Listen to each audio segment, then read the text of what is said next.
Oui, merci Madame la Présidente.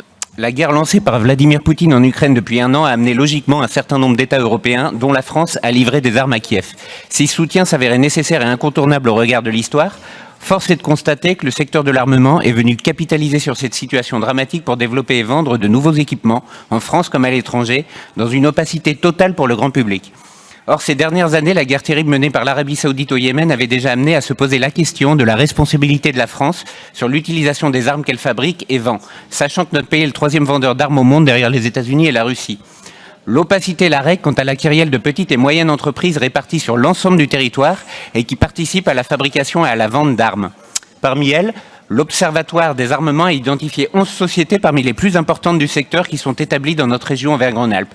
Et d'après son étude de mai dernier, certaines de ces entreprises sont associées d'une façon ou d'une autre à des guerres et des répressions posant de graves problèmes de droits humains à travers la planète.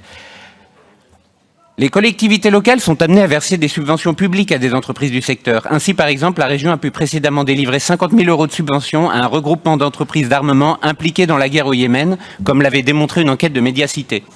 Le besoin de soutenir l'économie locale ne peut pas masquer les enjeux politiques fondamentaux posés par l'octroi de subventions au secteur de l'armement. À partir du moment où une entreprise qui se situe sur notre territoire a des activités dont les conséquences peuvent poser de graves problèmes humains, nous devons en être correctement informés.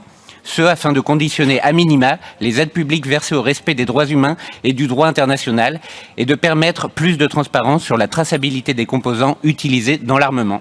La question, Madame la Présidente, est la suivante. Peut-on obtenir un état des lieux précis des subventions versées par le Conseil régional à des entreprises liées au secteur de l'armement et de la sécurité situées dans la région Auvergne-Rhône-Alpes? Merci.